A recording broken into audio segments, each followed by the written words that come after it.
Assalomu alaykum. Man Qosimov Abdunabiy Abduraufovich هستم. نامزد علم‌های تکنیکی. آموزش فنی اساس‌های برنامه‌سازی در وبنت را دوام می‌دهیم.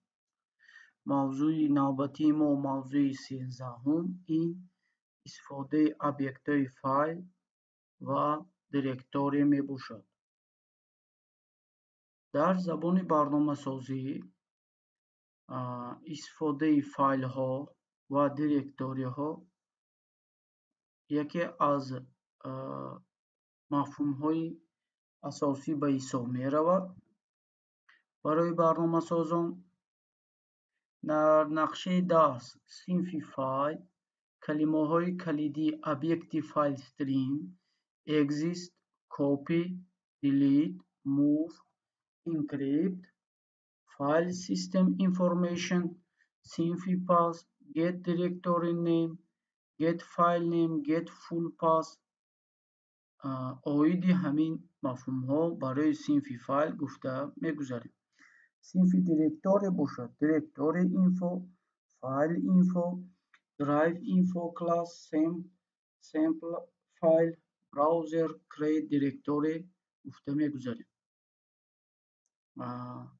در اینجا باید فهمونم که دیرکتوری با معنای دیگر پاپکا هم میگویند. یعنی پاپکا، دیرکتوری، این کاتالوگ، همه اینها یک مفهوم رو در بر میگیرند. شما برای سرکل دادن با دانش خود از صحیفه های کتاب زیرین دیتل و تروسوف خواندن نمایید و در برنامه سازی استفاده کنید. در زبان برنامه سازی ویژوال بیسیک ما برای با کار با فایل ها یک مثالی عادی آوردیم. این فایل is string یعنی pass با کلمه کلیدی pass هم میگن .get file name یعنی این فونکسی می باشد که از همین نامش معلوم است که get file name یعنی گرفته می شود نام فایل را گیر یعنی نام فایل را از کجا در داخل قوس از بس که همین سطر با پایان فرامد در ویژوال بیسیک یک خطچه نیجنی چرته میگویند خطچه از پایان گذاشته شد. اگر همین سطر در بالا در یک سطر دراز باشد این خطچه ضرور نیست. در زبان برنامه‌سازی ویژوال بیسیک इसकी set documents upload users mkt resume.doc انا از همین پود فایل ورد را میخواند و فایل نامش را میگیرد. دیم absolute path string دیرکتوری ساب مثال دیگر دی این path.combine این چی کار میکنه؟ این فرمان چی کار را اجرا میکنه؟ یعنی ما با تغییر یابنده absolute path string پوتی فایل را دادیم. چونین پوتی فایل را دادیم یعنی راه با فایل را دادیم.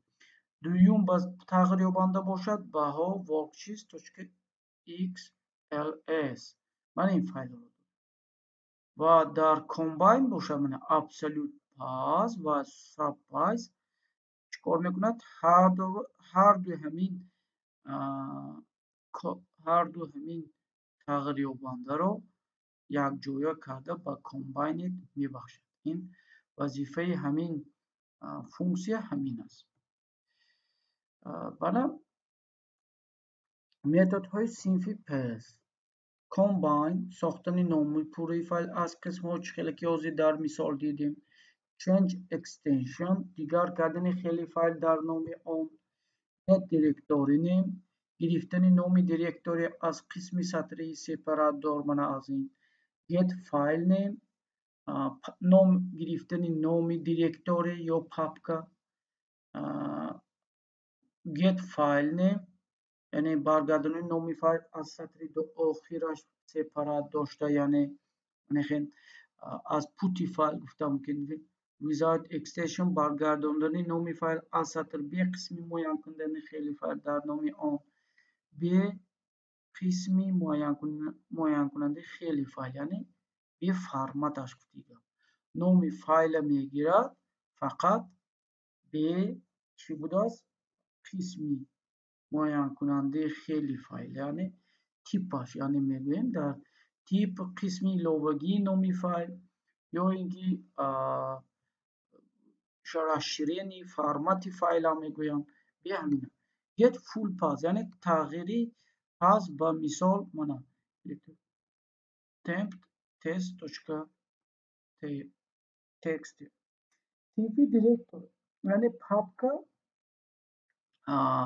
با چنین متد ها صنف دیرکتوری یعنی کار میکند create دیرکتوری delete exist get creation time last access time و غیره خب اکنون متد های صنفی فایل یعنی در اینجا متد های صنفی فایل آورده شده است که با فایل کار میکند صنف های دیرکتوری اینفو و فایل اینفو فایل اینفو باشد با چنین متد ها بسیارتر کار فرموده می شود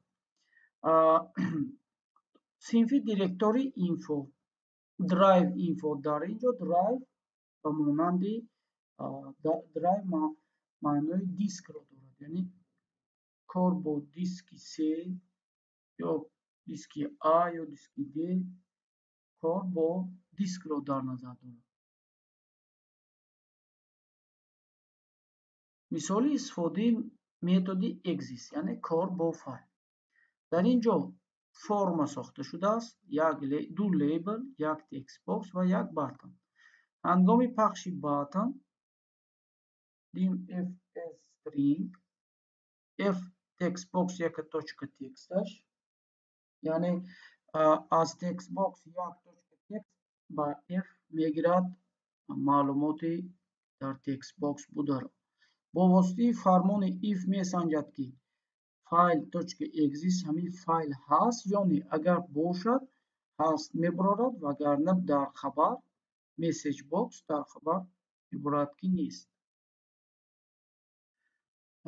مثال نشان دادن خاصیت فایل در اینجا انا مثال نشان دادن خاصیت فایل آورده شده است مثال استفاده متد get files یعنی گرفتن فایل ها در اینجا آورده شده است این بود موضوع اوید استفاده ابیکت فایل و دیرکتوری